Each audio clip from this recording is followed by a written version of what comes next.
It was supposed to be one of the happiest weekends of my life. My fiancé, Emma, and I had planned a small brunch with close friends and family to celebrate our upcoming wedding. I had spent the entire week making arrangements, picking the perfect menu and ensuring everything was flawless.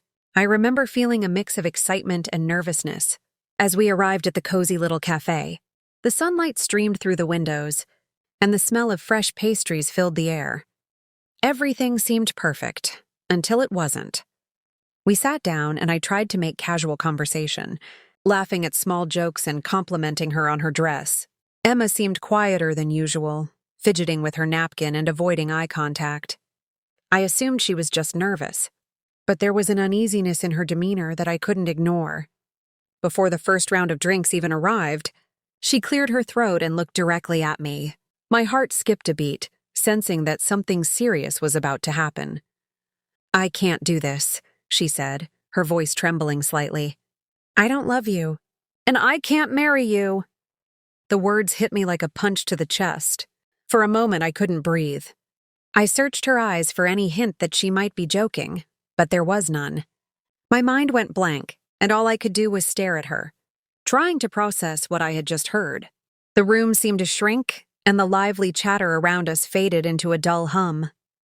My friends and family were shocked. A few tried to speak, but Emma continued. She explained that she had been struggling with her feelings for months, unable to admit to herself or to me that her heart wasn't in it. She said she didn't want to lead me on or pretend that everything was fine when it wasn't. I could feel the tension rising as she spoke honestly, painfully, and without hesitation. Every word was like tearing off a bandage, exposing the raw reality I hadn't wanted to face. I felt a mixture of anger, sadness, and confusion. All the plans we had made, the house, the honeymoon, even the little traditions we had imagined, suddenly felt meaningless. I wanted to argue, to convince her to stay, to promise that things could change, but a part of me knew that love cannot be forced. I swallowed hard and tried to find my voice, finally whispering, "I wish you had told me sooner." She nodded, tears welling in her eyes, and we sat in silence for a few moments, each of us trying to make sense of what had just happened. As she left the cafe, I felt a strange emptiness mixed with a sense of clarity. It hurt more than I could have imagined, but I also realized that life sometimes throws us harsh truths at the most unexpected times. My friends and family offered comfort, though nothing could immediately erase the sting. Weeks later, I could look back and understand that while the moment had been devastating, it had also been honest.